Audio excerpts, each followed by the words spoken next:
Okay guys, I got another political video for you tonight, and this one is a follow-up to my last video. When you diss Putin, you're dissing Russia.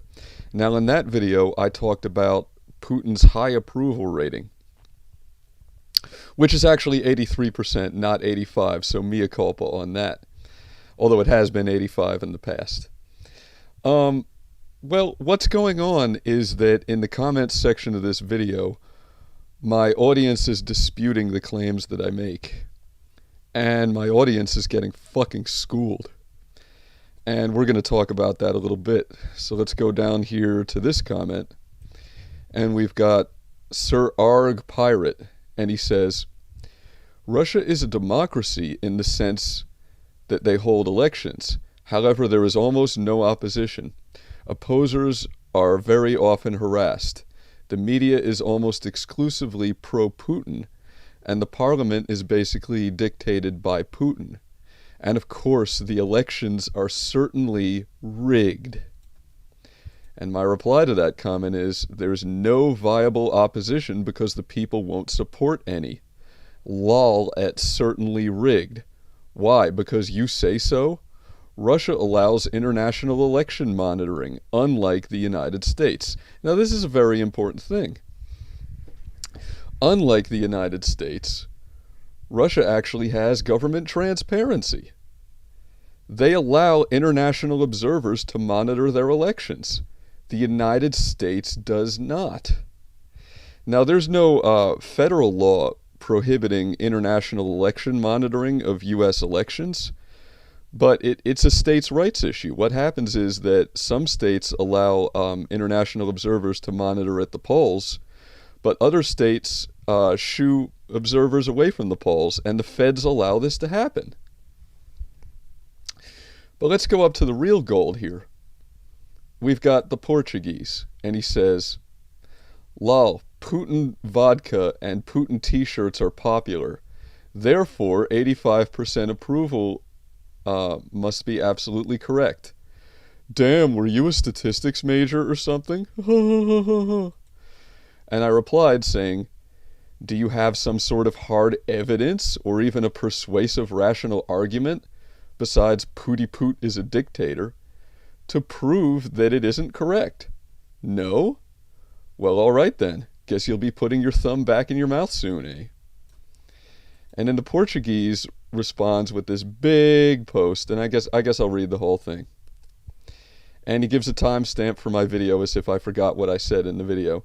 And he says, listen to your own words. You offer t-shirt and vodka sales as evidence that 85% figure is not propaganda. You don't need a PhD to realize how retarded that is. Every tin pot dictator in the world claims to have approval ratings like that. Is Putin popular in Russia? Undoubtedly he is. Winston Churchill was popular in Britain. And what did the British people do after the war? They threw his fat ass out of office, blah, blah, blah, blah, blah, blah, blah, blah, blah, blah, blah. I'm not going to bother reading the whole thing, because the point is, he doesn't have any evidence to contradict Putin's high approval rating. He doesn't. He just basically talks for 2 paragraphs. And then I replied saying, nice book. No evidence, though. So thumb it is? And he replies saying, I don't know the truth, and neither do you. And then I replied saying, lol, nice cop-out. Guess you have no evidence, but I'll actually offer you some. I assume that Washington Post and Pew Research Center are good enough for you? Put your fucking thumb in your mouth. Now, here's the articles that I linked him to. So let's go ahead and open these in a new tab.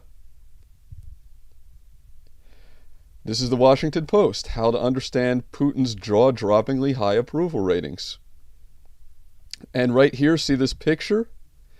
This is a pollster who works for the Russian government. And what this article is about is the way these approval ratings are tabulated and how they came about. You know, and this is the Russian government, granted. So let's bear that in mind. We are talking about the Russian government conducting their own polling here. But this article talks about the methodology of how they do it. And what they do is that once a year, they literally send pollsters out to knock on every fucking door and ask people how they feel about the job that the president's doing. But let's go to, because I know people aren't going to accept any data or statistics that come from the Russian government. Everything they say has to be a lie, right? Well, the fact is, Western polling agencies are arriving at the same results. And it's hard to think of one that's more prestigious than Pew Research, right? I mean, it's fucking Pew Research. Are you guys going to call that Kremlin propaganda too? Now let's go down here. So these are polling data by Pew on a number of different issues, like how Russians view their economy, and 73% say that their economy is in bad shape. Okay, well, clearly it is, so they're not wrong about that. But now let's go down here to number 2. Despite the negative economic mood in Russia, President Putin still receives overwhelmingly high support from the public. And let's go ahead and read this whole paragraph. On foreign relations, 8 in 10 or more approve of his dealings with China, the US, Ukraine, and the European Union. In the domestic realm, overwhelming majorities support his energy policy, 73%, and his handling of the economy, 70%. So even though 73% up here say that the Russian economy is in bad shape, 70%, right down here, approve of his handling of the economy. His lowest rating is for his handling of corruption, but even here, 62% of the Russian public supports him. Nearly 9 in 10, 88%, also express confidence in his ability to handle international affairs, including 66% who have a lot of confidence. Now, I say again, this is fucking Pew Research Center.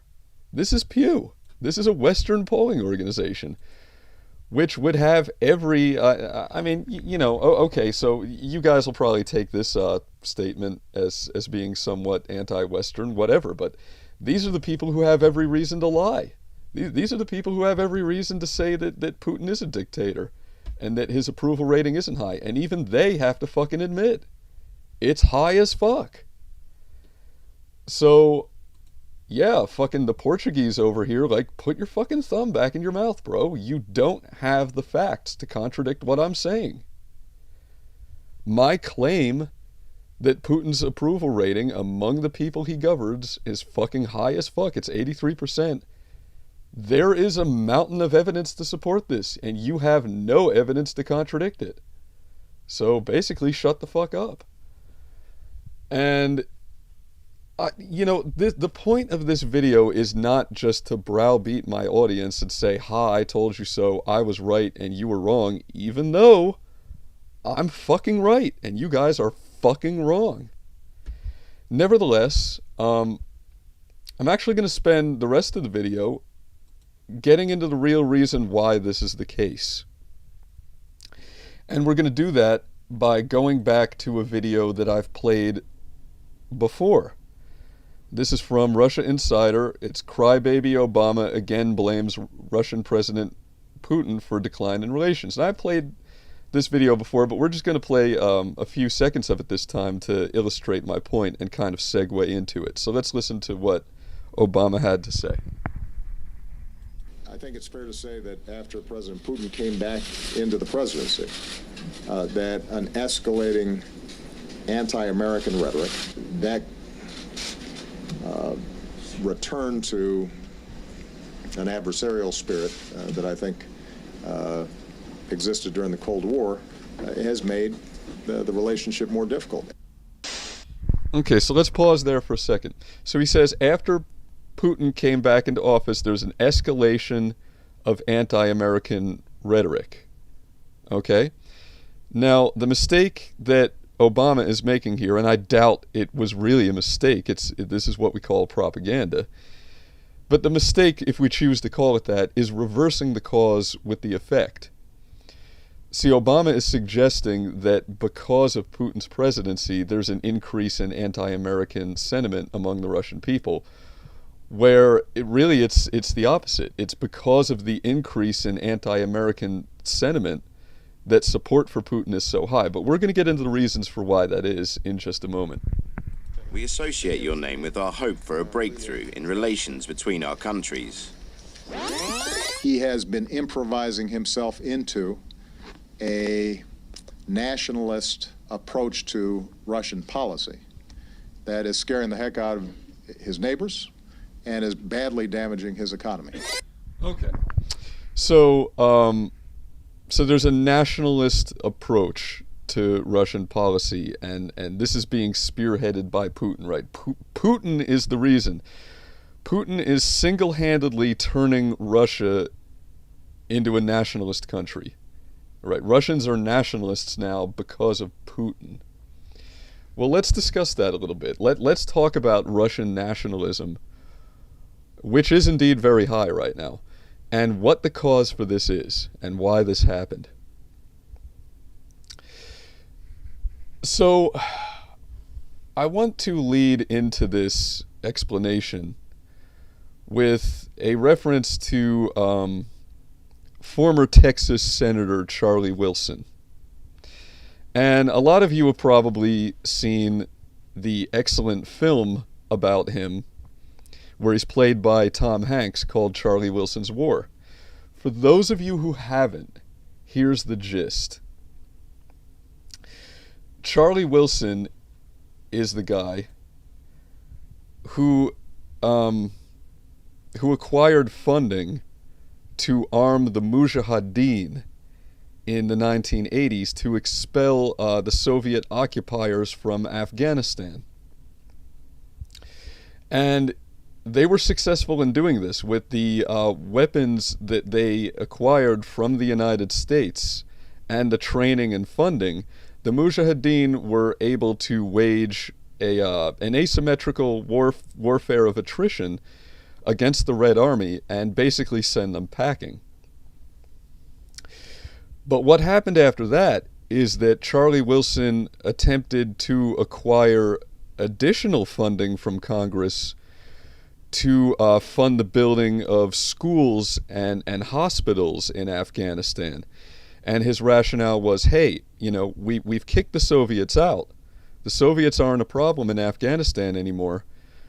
But now people are living in poverty. They don't have schools. They don't have hospitals. And this is the time that if we want Afghanistan to move closer to the West and become more friendly to U.S. interests in the region, this is the time now when we need to invest in that country, start building schools, start building hospitals, so that we can win the hearts and minds of the people and basically prevent it from becoming a radical Islamic country, which of course is what ended up happening. You know, we all know how history turned out on that one.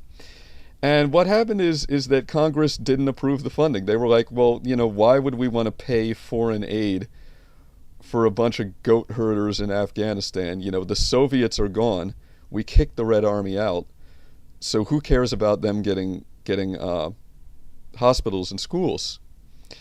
And Charlie Wilson had a fantastic quote following this, which is referenced in the film Charlie Wilson's War, and yet it is a real quote, and you can look it up. He did actually say this, and here's the quote right here. "These things happened. They were glorious, and they changed the world. And then we fucked up the end game." Charlie Wilson.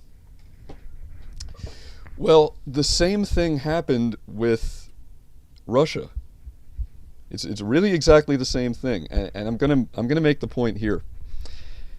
After the Soviet Union collapsed in 1992, Americans who don't know better might assume that anti-American, anti-Western sentiment among the Russian people was very high. This is not the case. Pro-American sentiment, to the contrary, was very high in Russia following the collapse of the Soviet Union, even though life for the average Russian citizen was horrible. They were in dire straits. The ruble was devalued. There was confusion and chaos due to the fact that the structure of government was changing, and things were in a general state of disarray. People were getting into brawls in grocery stores over the last loaf of bread, and shelves were empty. But throughout it all, you might think that there was anti-American sentiment, and the Russian people were saying, oh, they fucked up our Soviet Union, they killed us. Look at the state that we're in, and the United States is to blame for this. But that isn't the case.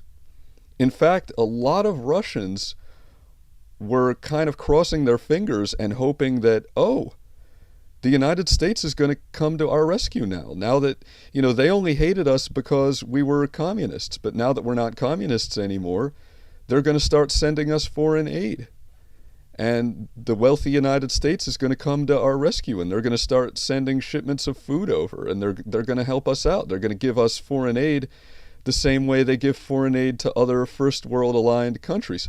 So by the way, and real quick aside on the whole first world thing, there's kind of this perception nowadays that the terms first world and third world refer to the economic health of a country. Like a wealthy country is quote unquote first world, and poor starving countries are quote unquote third world. That isn't really what these terms refer to. These are terms from the Cold War. It's Cold War terminology, and you never really hear second world discussed anymore. But here's how it works. Countries that were aligned with capitalism and the United States are referred to as first world. Countries which were aligned with communism and the Soviet Union were referred to as the second world. And the third world actually referred to countries that took the third position politics, such as Argentina. So third world doesn't necessarily refer to a starving African country, for example. But, countries like Argentina and also Yugoslavia would be considered third world, even though like people weren't starving to death in Yugoslavia. But they were not aligned with either the United States or the Soviet Union. They took the third position, so therefore they were called third world. But anyway, the Russian people were under this impression following the collapse of the Soviet Union that, oh, now that we're not communists and now that we're not evil commies anymore, well, now the United States is going to be our best friend, and they're going to send us foreign aid the same way they give foreign aid to other first world countries that are aligned with capitalism and their view of the world, and they're going to help us out. But time went on, and that did not occur. And things just got worse and worse for Russia until they themselves had to pull their economy up by their bootstraps. They had to fix the problem themselves, and they had to go through tremendous hardship before that was finally achieved. And it's still not like they're all the way back to proper economic health. Times are still tough in Russia to this day. And what really started to change, even despite this, even despite the fact that no foreign aid was proffered by the United States towards the Russian Federation, pro-American sentiment remained high, and pro-Western sentiment remained high because the human rights abuses that the Russian people suffered under the Soviet Union, their dream during those times was to escape to the United States. You could escape you could defect to a Western European country, but it was pretty likely that the KGB could reach you there. Whereas on the other hand, if you made it to the United States, you were kind of home safe. Because the KGB, and of course the KGB perpetrated espionage and assassinations on U.S. soil, but it was much less likely that they were going to be able to do that. Our security was a lot better, and so forth and so on. So this is where Russians wanted to escape to. During the abuses of the Soviet Union. They wanted to come here to the U.S. And pro-American sentiment remained very high among Russians. And where we really saw that start to change was when NATO bombed Kosovo. Serbia has very close cultural ties to Russia. a lot of people kind of refer to Serbia as Russia's little brother. Among other things, it's Eastern Orthodox country.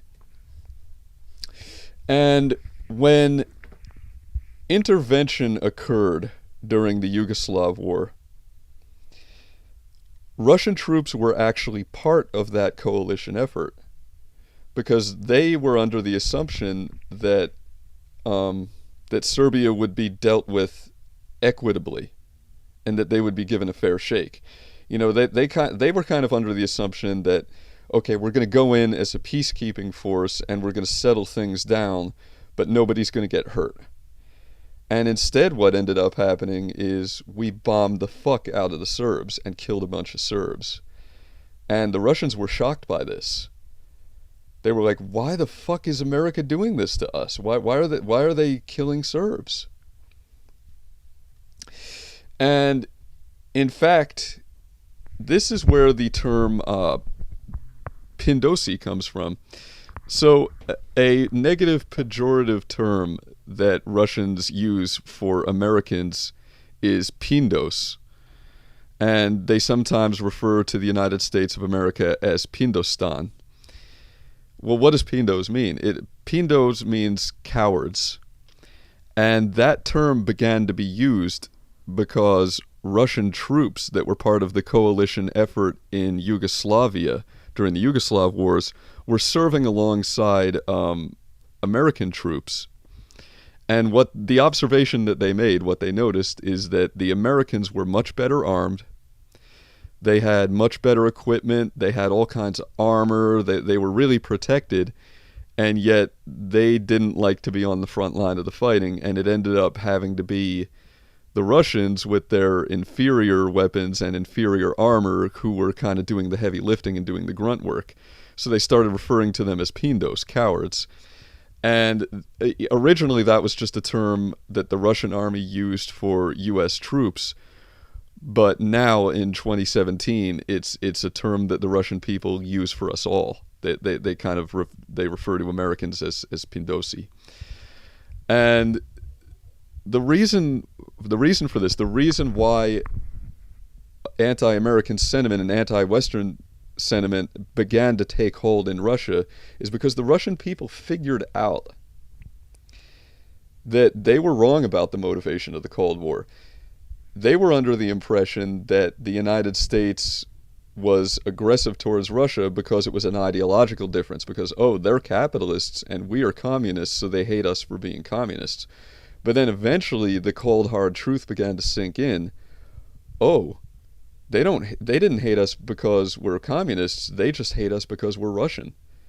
And apparently they will settle for nothing less than the absolute destruction of our society. It doesn't matter if we're a free, open, and capitalist society now. They still hate us. They're still trying to sabotage our economy with sanctions. They're still trying to sabotage our trade relations with Western Europe. And they're expanding NATO ever closer and closer to our borders, putting NATO troops into the Baltic states, putting NATO troops into Poland, trying to encircle us, seeding revolutions in fucking Ukraine. So, and in fact, Putin himself used the example of Rome and Carthage in one of his speeches. He talked about how, even after the war was won and the Romans defeated the Carthaginians, that wasn't enough. And in order to make sure that Carthage would never again pose a threat to Rome, they sacked Carthage, killed everybody, and salted the earth so that nothing would ever grow there again. And Putin made a reference to that historical event, and he basically said, I'm afraid that that's what the United States has planned for Russia, is that, they're so paranoid that we're going to be a threat to them, that even though they have defeated us, victory is not enough. They won't settle for anything less than the total destruction of our culture and our society. And just one man's opinion, one man, Fakesagan here. I don't see any reason to believe that Putin is wrong about that. I mean, it certainly looks to me from U.S. policy decisions towards Russia in the past few years that is indeed what we want.